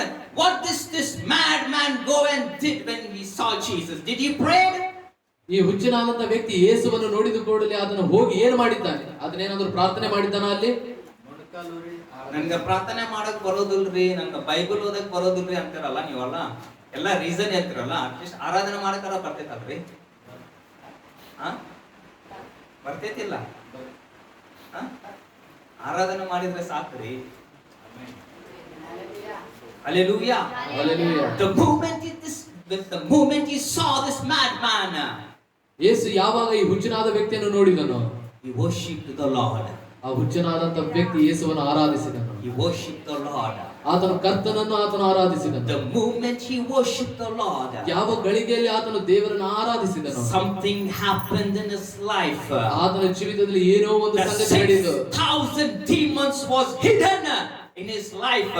ಆತನ ಶರೀರದಲ್ಲಿ, ಆತನ ಜೀವಿತದಲ್ಲಿ 6,000 ದುರಾತ್ಮಗಳು ಹಿಡಿಯಲ್ಪಟ್ಟಿದ್ದವು. Was totally he was delivered from the 6,000 demons. ಆ 6,000 ದೆವ್ವಗಳಿಂದ ಸಂಪೂರ್ಣವಾಗಿ ಆ ವ್ಯಕ್ತಿ ಬಿಡುಗಡೆ ಹೊಂದಿದನು. The reason because he didn't pray there. ಅದಕ್ಕೆ ಕಾರಣ ಏನಪ್ಪಾ ಅಂದ್ರೆ ಆತನ ಅಲ್ಲಿ ಪ್ರಾರ್ಥನೆ ಮಾಡಲಿಲ್ಲ. The reason because he didn't read the word of God there. ಆತನು ದೇವರ ವಾಕ್ಯವನ್ನು ಕೂಡ ಆತನಲ್ಲಿ ಓದಲಿಲ್ಲ. He learned to worship the Lord. ಆದರೆ ಆತನು ದೇವರನ್ನು ಆರಾಧಿಸುವುದು. Worship has the power to deliver you from all the demonic processes.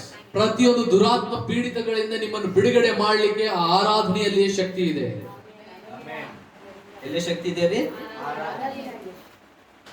ಆರಾಧನೆ ಮಾಡಿಲ್ಲಪ್ಪ ಅಂದ್ರೆ ನೀವು ಎಲ್ಲ ಒಡ್ಕೊಂಡು ಎಲ್ಲ ಕಿಚ್ಚಾಡ್ಕೊಂತಿರ್ತೀರ. ಸಮಾಧಿ ನಿಮ್ ಮನೆಯೊಳಗಿದ್ದೀರಿ, ಆದ್ರೆ ನೀವೆಲ್ಲಿದ್ರಿ ಅಂದ್ರೆ ದೇವ್ರ ದೃಷ್ಟಿಯೊಳಗೆ ಸಮಾಧಿ ಒಳಗಡೆ ಇದ್ದಂಗ. ಈಗ ಸಮಾಧಿಲಿಂದ ನೀವು ಹೊರಗಡೆ ಬರ್ಬೇಕಪ್ಪ ಅಂದ್ರೆ ಆರಾಧನೆ. ಎಷ್ಟು ಜನ ಸಮಾಧಿಲಿಂದ ಹೊರಗಡೆ ಬರ್ಬೇಕಂತ ಆರಾಧನೆ ಮಾಡೋದು. The Bible says ಸತ್ಯವೇದ ಹೇಳುತ್ತದೆ, he was sitting near the feet of Jesus with the right mind and with clothed dresses.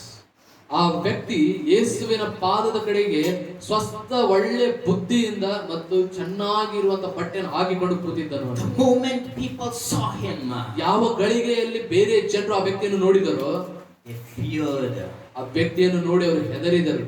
because they saw the goodness of God in his life. ಹೇಗಂದ್ರೆ ಆ ಜನರು ದೇವರ ಒಳ್ಳೆಯತನವನ್ನು It is highly possible for the man to see such people in that good condition. ಆ ಒಂದು ಒಳ್ಳೆಯ ಒಂದು ಸ್ಥಿತಿಯಲ್ಲಿ ಜನರು ಇರುವುದನ್ನ ಮನುಷ್ಯನು ಮಾಡಲಿಕ್ಕೆ ಸಾಧ್ಯವಿಲ್ಲ. God did it. ಆದ್ರೆ ದೇವರು ಅದನ್ನು ಮಾಡಿದರು. What made this mad and demon possessed man to be delivered? Because he worshipped the Lord. ಈ ಹುಚ್ಚನಾದಂತ ವ್ಯಕ್ತಿ, ದುರಾತ್ಮ ಪೀಡಿತನಾದಂತ ವ್ಯಕ್ತಿಗೆ ಏನು ಅದು ದೇವರ ಆ ಒಂದು ಒಳ್ಳೆ ಸನ್ನಿಧಾನದಲ್ಲಿ ಕೂಡುವಂತೆ ಮಾಡಿತ್ತು. ಆರಾಧನೆ. He touched Jesus through worship. ಆತನು ಆರಾಧನೆ ಮುಖಾಂತರವಾಗಿ ಯೇಸುವನ್ನು ಮುಟ್ಟಿದನು. And Jesus touched him. ಮತ್ತು ತಿರುಗಿ ಯೇಸು ಆ ವ್ಯಕ್ತಿಯನ್ನು ಮುಟ್ಟಿದನು. His life was totally changed. ಆ ವ್ಯಕ್ತಿಯ ಜೀವಿತ ಸಂಪೂರ್ಣ ಬದಲಾಗಿತ್ತು. ಎಷ್ಟು ಜನ ನಿಮ್ಮ ಲೈಫ್ ಚೇಂಜ್ ಆಗ್ಬೇಕಂತ ನೀವು ನಿಜವಾಗಿ ಚೇಂಜ್ ಆಗ್ಬೇಕಂತಂದ್ರೆ ಮಾತ್ರನೇ ಆಕೈತಿಲ್ಲ ಅಂದ್ರೆ ಇಲ್ಲ. Hallelujah. Hallelujah. This message is not for everyone. ಈ ವಾಕ್ಯ ಇದು ಪ್ರತಿಯೊಬ್ಬರಿಗಲ್ಲ ರೀ. The one who is serious. ಯಾರು ಗಂಭೀರವಾಗಿರ್ತಾರೋ ಅಂತವರಿಗೆ. ಅವ್ರಿಗಷ್ಟೇ ಇದೆ. This message, this was serious for that person. ಆ ವ್ಯಕ್ತಿಗೆ ಆ ಒಂದು ಪರಿಸ್ಥಿತಿ ಅದು ಗಂಭೀರವಾಗಿತ್ತು. And he was, that opportunity made him well. ಅದು ಆತನಿಗೆ ಸಿಕ್ಕಂತ ಆ ಅವಕಾಶ ಆತನನ್ನು ಬಿಡುಗಡೆ ಮಾಡಿತು. ಈಗ ದೇವರು ಕೊಟ್ಟಿದ್ದ ಅವಕಾಶ ನೀವು ಹೊಂದ್ಕೊಂಡ್ ಉಪಯೋಗ ಮಾಡ್ಕೊಂತಿಲ್ಲಪ್ಪ ಅಂದ್ರೆ ನಷ್ಟ ನಿಮ್ಗೆ, ದೇವರಿಗೆ ಅಲ್ಲ. Hallelujah. Hallelujah. Hallelujah. Hallelujah. When this madman can worship the Lord, why not we? ಈ ಹುಚ್ಚ ವ್ಯಕ್ತಿನೇ ದೇವರನ್ನು ಅಷ್ಟು ಆರಾಧನೆ ಮಾಡಲಿಕ್ಕೆ ಸಾಧ್ಯ ಅಂದ್ರೆ ನಿಮಗೆ ಯಾಕೆ ಆಗುವುದಿಲ್ಲ? Why we keep on give excuses? ಯಾಕೆ ನಾವು ಪ್ರತಿ ಸಾರಿ ನಾವು ಕಾರಣಗಳನ್ನೇ ನಾವು ಕೊಡ್ತಾ ಇರ್ತೇವೆ? We excuse more, right? ನಾವು ಬಹಳಷ್ಟು ಕಾರಣಗಳನ್ನು ಕೊಡ್ತೇವೆ, ಹೌದಲ್ವಾ? We have a lot of excuses. ಬಹಳಷ್ಟು ಕಾರಣಗಳಿದ್ದಾವ್ರಿ ನಮ್ಮ ಕಡೆ. This madman didn't give an excuse. ಆದ್ರೆ ಈ ಹುಚ್ಚ ವ್ಯಕ್ತಿ ಆತನ ಕಾರಣ ಕೊಡ್ಲಿಲ್ಲ. ಬಂದದ ಮ್ಯಾಗ ಏನ್ ಅಂದಿಲ್ರಿ, ಬಂದದ ಮ್ಯಾಗ ಫಸ್ಟ್ ಅಡ್ಡ ಬಿದ್ದ ಏನ್ ಮಾಡಿದಂತ ಆರಾಧನೆ ಮಾಡಿದ. ನಾನು ನಿನ್ನನ್ನು ಆರಾಧನೆ ಮಾಡಿಲ್ಲಪ್ಪ ಅಂದ್ರೆ ನಿನ್ನ ಕಡೆ ನಾನು ಹೊಂದ್ಕೊಂಡು ನನಗೆ ಆಗೋದಿಲ್ಲ ದೇವರ ಅಂತ ಈ ಹುಚ್ಚ ಮನುಷ್ಯನೇ ಅರ್ಥ ಮಾಡ್ಕೊಂಡ್ರೆ ದೇವರು ನಮ್ಗೆ ಒಳ್ಳೆ ಬುದ್ಧಿ ಕೊಟ್ಟು ನಾವು ಯಾಕೆ ಅರ್ಥ ಮಾಡ್ಕೊಂತಿಲ್ಲ? ಹೌದಲ್ರಿ? ಒಬ್ಬ ಹುಚ್ಚ ಮನುಷ್ಯನಿಗೆ ಇಷ್ಟು ಜ್ಞಾನ ಐತೆ ದೇವ್ರ ಬಗ್ಗೆ ಅಂದ್ರೆ ನನಗೆ ಹೆಂಗೆ ಹೇಳ್ಬೇಕು? ಮನಿ ಕೊಟ್ಟು, ಊಟ ಕೊಟ್ಟು, ಅರ್ಬಿ ಕೊಟ್ಟು, ಕೆಲಸ ಕೊಟ್ಟು, ರೊಕ್ಕ ಕೊಟ್ಟು, ಗಾಡಿ ಕೊಟ್ಟು, ಎಲ್ಲ ಕೊಟ್ಟು ನಮ್ಗೆ ಯಾಕ ಆ ಬುದ್ಧಿ ಇಲ್ಲ? ಈ ಮನುಷ್ಯನ್ಗೆ ಹಾಕೊಳ್ಳಕ ಏನಿಲ್ಲ, ಅರ್ಬಿನೂ ಇಲ್ಲ, ಜಳಕ ಮಾಡಕ್ಕೂ ನೀರೂ ಇಲ್ಲ, ಸೋಪು ಇಲ್ಲ, ಮಕ್ಕಳಕ್ಕೂ ಬೆಡ್ಡೂ ಇಲ್ಲ. ಅಲ್ಲಿ ಬಂದ್ರು ಅದೇ ಸಮಾಧಿ ಒಳಗಡೆ ಬಿತ್ಕೊಂಡಿದ್ದ, ಬಿಸಿಲು ಬಂದ್ರು ಸಮಾಧಿ ಒಳಗಡೆ ಬಿತ್ಕೊಂಡಿದ್ದ, ಥಂಡಿ ಬಂದ್ರು ಸಮಾಧಿ ಒಳಗಡೆ ಬಿತ್ಕೊಂಡಿದ್ದ. ಅಂತ ಮನುಷ್ಯನೇ ಅರ್ಥ ಮಾಡ್ಕೊಂಡ್ರಿ, ನಾ ಬಿಡುಗಡೆ ಹೊಂದಬೇಕಂದ್ರೆ ನಾನು ಏನ್ ಮಾಡ್ಬೇಕು? ದೇವರ ನಾನು ಆರಾಧನೆ ಮಾಡಿದ್ರೆ ಮಾತ್ರನೇ ನನಗೆ ಬಿಡುಗಡೆ ಹೊಂದ್ಕೊಳ್ಳಕ್ಕೆ ಸಾಧ್ಯ.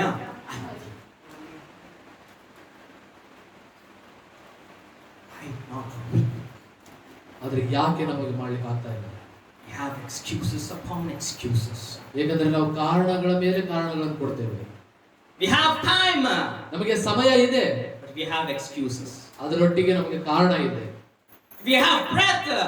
ನಮಗೆ ಜೀವ ಇದೆ, but we have excuses with that breath. ಆ ಒಂದು ಜೀವದಲ್ಲಿ ನಾವು ಕಾರಣ ಕೊಡ್ತೇವೆ. We have right mind. ನಮಗೆ ಒಳ್ಳೆ ಬುದ್ಧಿ ಇದೆ, but with the right mind we have excuses. ಆ ಒಳ್ಳೆ ಬುದ್ಧಿಯೊಟ್ಟಿಗೆ ಕೂಡ ನಾವು ಕಾರಣಗಳನ್ನೇ ಕೊಡ್ತೇವೆ. When you remove excuses, ಯಾವಾಗ ನೀವು ಕಾರಣಗಳನ್ನು ತೆಗೆದು ಹಾಕ್ತಿರೋ, only then you can touch the Lord. ಆಗ ಮಾತ್ರ ನೀವು ದೇವರನ್ನು ಮುಟ್ಟಲಿಕ್ಕೆ When ಸಾಧ್ಯ. you touch the Lord, ಯಾವಾಗ ನೀವು ದೇವರನ್ನು ಮುಟ್ಟುತ್ತೀರೋ, God touches back. ದೇವರು ತಿರುಗಿ ಆತ ನಿಮ್ಮನ್ನು ಮುಟ್ಟೇ ಮುಟ್ಟುತ್ತಾನೆ. Whenever you touch the Lord, ಯಾವಾಗೆಲ್ಲ ನೀವು ದೇವರನ್ನು you ಮುಟ್ಟುತ್ತೀರೋ, will definitely experience the touch back from Him. ಆತನಿಂದ ತಿರುಗಿ ಮುಟ್ಟುವಿಕೆ ಅನುಭವ ನೀವು ಹೊಂದುತ್ತೀರಾ. We need to learn to touch Him. ನಾವು ಆತನನ್ನು ಮುಟ್ಟುವುದನ್ನು ನಾವು ಕಲಿಬೇಕು ಮೊದಲು. We need to learn to worship Him. ಮತ್ತು ಆತನನ್ನು ಆರಾಧಿಸುವುದನ್ನು ಕಲಿಬೇಕು. Worship the Lord. ದೇವರನ್ನು ನೀವು ಆರಾಧಿಸಿರಿ, Worship the Lord. ಕರ್ತನನ್ನು ನೀವು ಆರಾಧಿಸಿರಿ. Only then you will experience the touch of the Lord. ಆಗ ಮಾತ್ರ ಯೇಸುವಿನ ದೇವರ ಒಂದು ಮುಟ್ಟುವಿಕೆ ಅನುಭವ ನೀವು ಹೊಂದುತ್ತೀರಾ. I don't know how many people are serious with this message. ನನಗೆ ಗೊತ್ತಿಲ್ಲ ಎಷ್ಟು ಜನ ನೀವು ಈ ವಾಕ್ಯದೊಟ್ಟಿಗೆ ಗಂಭೀರತೆಯನ್ನು If you're ವಹಿಸಿದ್ದೀರಿ. serious, ಆದ್ರೆ ನೀವು ಗಂಭೀರತೆ ವಹಿಸಿದರೆ you will definitely experience the touch of the Lord. ಆ ಕರ್ತನ ಮುಟ್ಟುವಿಕೆಯನ್ನು ನೀವು ನಿಶ್ಚಯವಾಗಿ ಅನುಭವ ಹೊಂದುತ್ತೀರಾ. 2 Corinthians chapter 1 6 to 12. ಒಂದನೇ ಕೋರಿಂಥ, Second Corinthians. ಎರಡನೇ ಕೋರಿಂಥ, Sorry, Chronicles. ಎರಡನೇ ಪೂರ್ವಕಾಲ ವೃತ್ತಾಂತ, 1ನೇ ಅಧ್ಯಾಯ 6ರಿಂದ 12ನೇ ವಚನ. ಎರಡನೇ ಪೂರ್ವಕಾಲ ವೃತ್ತಾಂತ 1ನೇ ಅಧ್ಯಾಯ 6ರಿಂದ 12. The number one is worship. ಮೊಟ್ಟ ಮೊದಲನೆಯದು ಅದು ಆರಾಧನೆ. The number 2 is this now. ಈಗ ಎರಡನೆಯದು ಇಲ್ಲಿ ನೋಡ್ತೀವಿ ನಾವೀಗ. ದಾವೀದನ ಮಗನಾದ ಸೊಲೊಮೋನನು ತನ್ನ ದೇವರಾದ ಯೆಹೋವನಿಂದ ಸಹಾಯವನ್ನು ವಿಶೇಷ ವೃದ್ಧಿಯನ್ನು 6ನೇ ವಚನದಿಂದ 12ನೇ ವಚನ. ಸೊಲೊಮೋನನು ದೇವದರ್ಶನದ ಗುಡಾರದ ಬಳಿಯಲ್ಲಿ ಯೆಹೋವನ ಮುಂದಿದ್ದ ಆ ತಾಮ್ರ ವೇದಿಯ ಮೇಲೆ 1000 ಸರ್ವಾಂಗ ಹೋಮಗಳನ್ನ ಸಮರ್ಪಿಸಿದನು. ಅದೇ ರಾತ್ರಿಯಲ್ಲಿ ದೇವರು ಸೊಲೊಮೋನನಿಗೆ ದರ್ಶನ ಕೊಟ್ಟು ನಿನಗೆ ಯಾವ ವರ ಬೇಕು ಕೇಳಿಕೊ. ಆಮೇಲೆ ಮತ್ತೊಂದು ಫಸ್ಟ್ ಕಂಡೀಷನ್ ಸೊಲೊಮೋನ್ ಏನ್ ಮಾಡ್ಯಾರ ನೋಡ್ರಿಲ್ಲ, ಏನ್ ಮಾಡ್ಯಾರ ಫಸ್ಟ್ ಕಂಡೀಷನ್ ಸೊಲೊಮೋನ್ ಈಗ ಸರ್ವಾಂಗ ಹೋಮ ಮಾಡಿ. ಏನ್ ಮಾಡ್ಯಾನಂತ್ರಿ? 1000 ಸರ್ವಾಂಗ ಹೋಮ. 1000 ಸರ್ವಾಂಗ ಹೋಮ. ಆಫರಿಂಗ್. ಏನ್ ಆಫರಿಂಗ್ ಇದೆ? ಆರಾಧನೆ, ಬಲಿ ಸಮರ್ಪಣೆ ಮಾಡಿದ್ದಾನೆ. 6.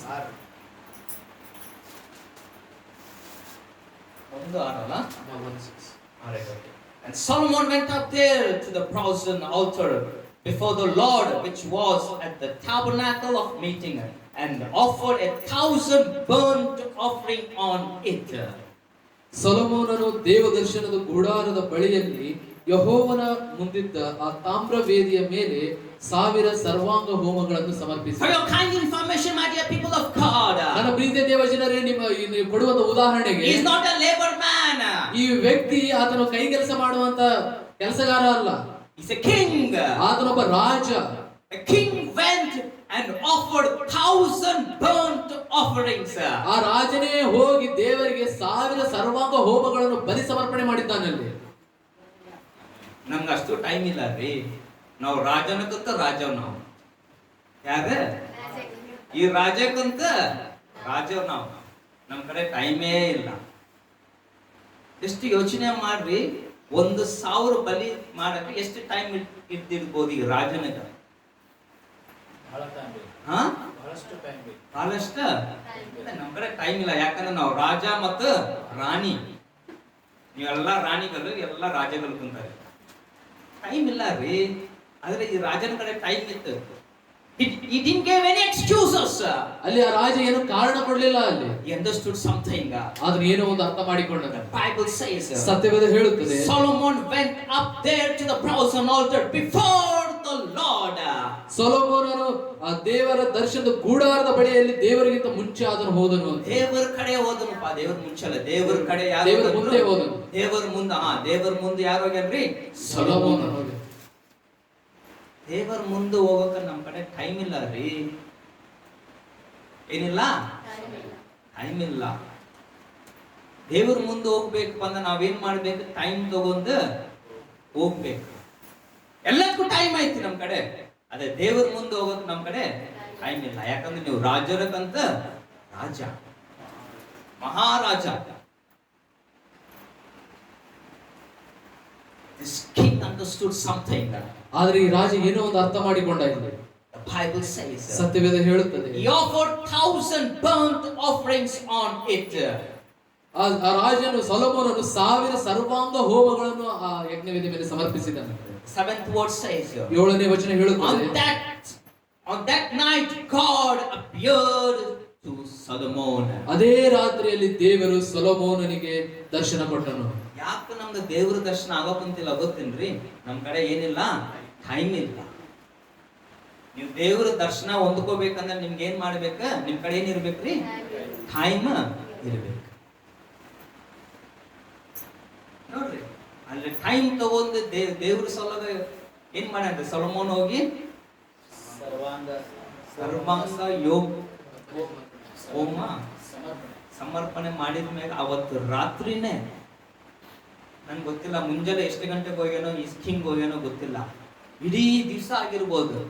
ಬಂದು ಟಯರ್ಡ್ ಒಳಗಡೆ ಬಂದು ಮಕ್ಕೊಂದಿರ್ಬೋದು ಬೆಡ್ ಮ್ಯಾಗ. ದೇವರು ಏನ್ ಮಾಡ್ಯಾನ್ರಿ? God appeared to Solomon.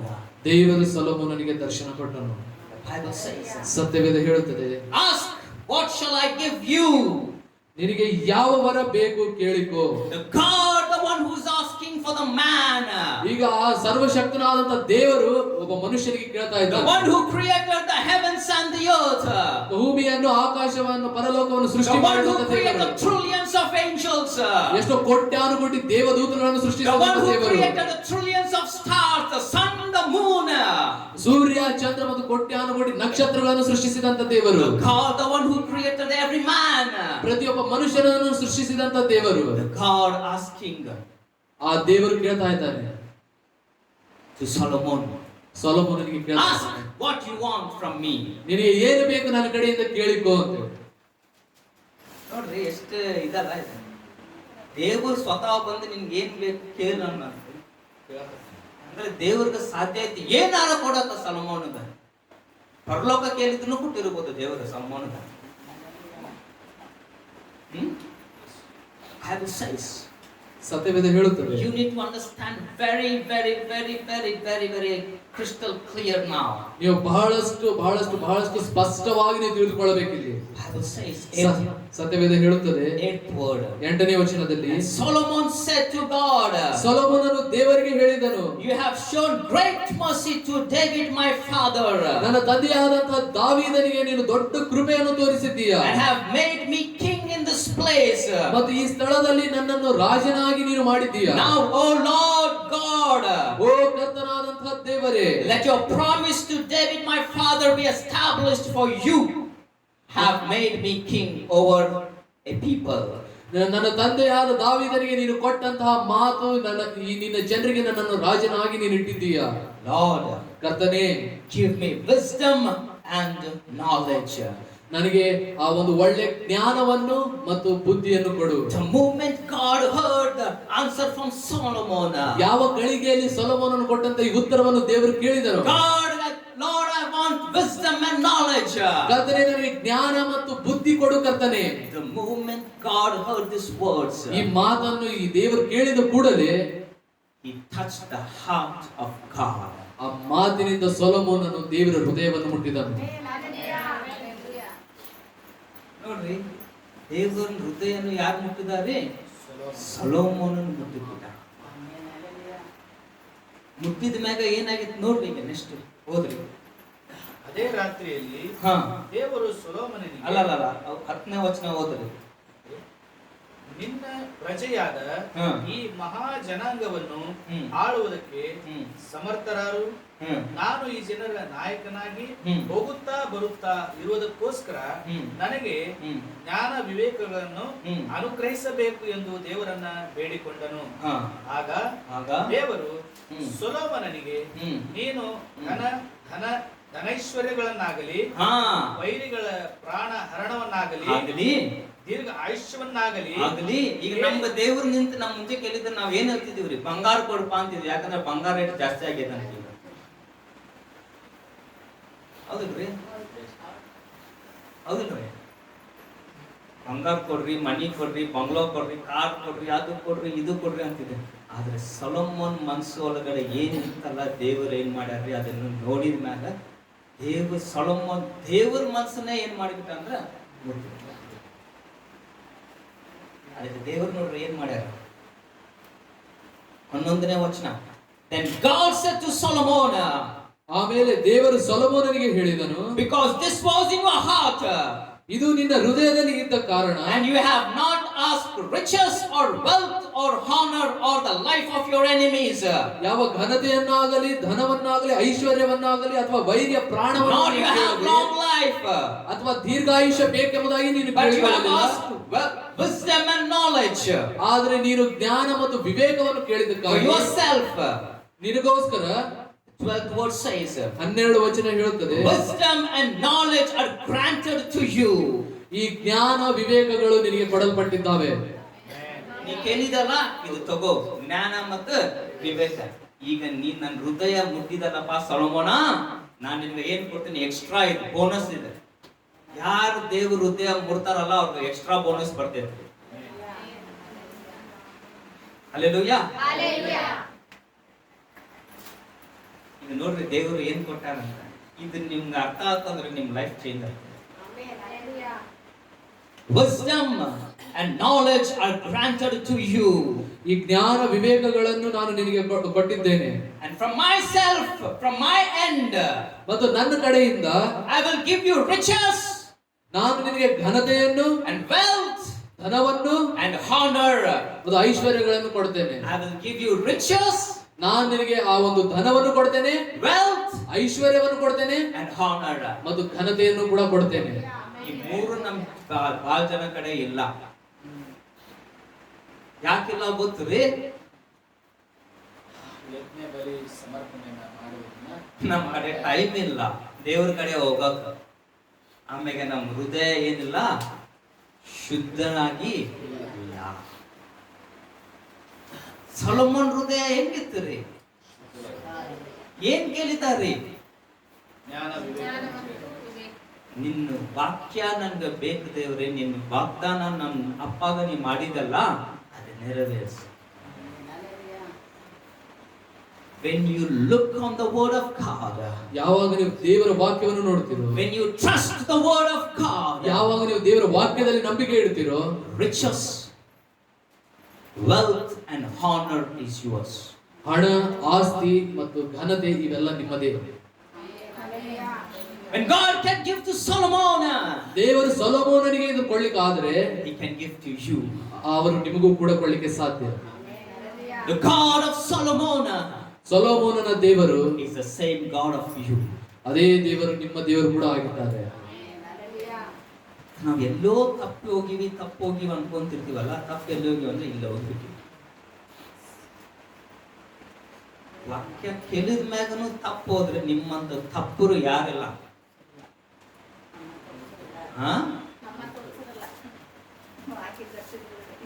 ನೀವು ವಾಕ್ಯ ಕೇಳಕ್ ಕುಂತ್ರಿಲ್ಲ ರೀ, ಚಾ ಕೊಡಿಸಿ ನಿಮ್ಗೆ ವಾಕ್ಯ ಹೇಳಕ್ ಕುಂತೀವಿ ನಾವು. ಹೌದಿಲ್ರಿ?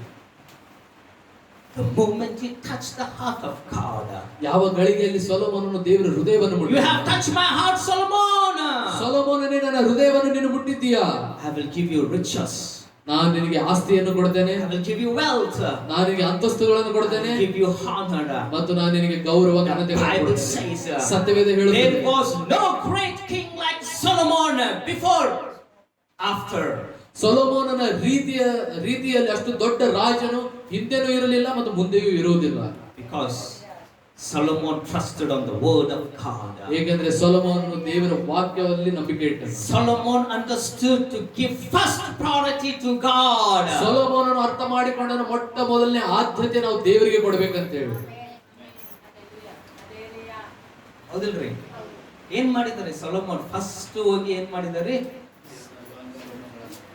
1000 burnt offerings ಮಾಡಿದ್ದಾರೆ. ಅದು ಮ್ಯಾಗನೆ ದೇವರು ಕಾರ್ಯ ಮಾಡೋದು ಸ್ಟಾರ್ಟ್ ಮಾಡ್ಯಾರ. ನಮ್ಮ ಕಡೆ ಇಲ್ಲ ರೀ ಅಷ್ಟು ಟೈಮ್. ಎಲ್ಲದರೊಳಗಡೆ ನಾವು ಬಿಸಿ ಇರ್ತೀವಿ. ಅದಕ್ಕೆ ನಾವು ದೇವರ ಹೃದಯ ಮುಟ್ಟಲಿಕ್ಕೆ ಆಗೋದಿಲ್ಲ, ದೇವರು ನಮ್ಮನ್ನು ಮುಟ್ಟಲಿಕ್ಕೂ ಆಗ್ತಾ ಇಲ್ಲ. ಅದಕ್ಕೆ ಕಾರಣ ಯಾರು ಗೊತ್ತು? ದೇವರಲ್ಲ, ನೀವು. Unless you will not touch the Lord, ಎಲ್ಲಿವರೆಗೂ ನೀವು ದೇವರನ್ನು ಮುಟ್ಟುವುದಿಲ್ಲವೋ, how you can experience His touch?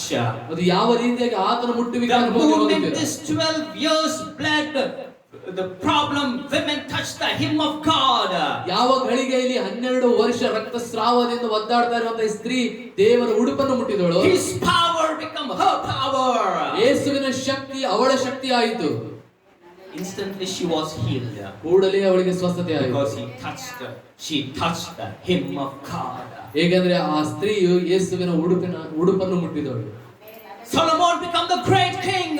ಸೊಲೊಮೋನನು ಒಬ್ಬ ದೊಡ್ಡ ರಾಜನಾದನು. He was a rich man. ಆತನು ಬಹಳಷ್ಟು ಆಸ್ತಿ ಉಳ್ಳವನು. He was a wealth man. ಆತನು ಅಂತಸ್ತುಗಳನ್ನು ಹೊಂದಿರುವಂತ He was ವ್ಯಕ್ತಿ. a honorable king. ಅದು ಆತನು ಒಂದು ಗೌರವ ಹೊಂದಿರುವಂತ ವ್ಯಕ್ತಿ. Because he learned to touch the Lord. ಯಾಕಂದ್ರೆ ಆತನು ಕಲ್ತನು ಯಾವ ರೀತಿಯಾಗಿ ದೇವರನ್ನು ಮುಟ್ಟಬಹುದು ಅಂತ ಹೇಳಿ. God touched him. ಅದು ತಿರುಗಿ ದೇವರ ಆತನನ್ನು ಮುಟ್ಟಿದನು. ಎಲ್ಲಿ ತನಕ ನಾವು ಕಲಿಯೋದಿಲ್ಲ ಅಲ್ಲ ದೇವರನ್ನು ಮುಟ್ಟಲಕ್ಕೆ, ದೇವರು ನಮ್ಮನ್ನು ಮುಟ್ಟಲಕ್ಕೆ ಆಗೋದೇ ಇಲ್ಲ.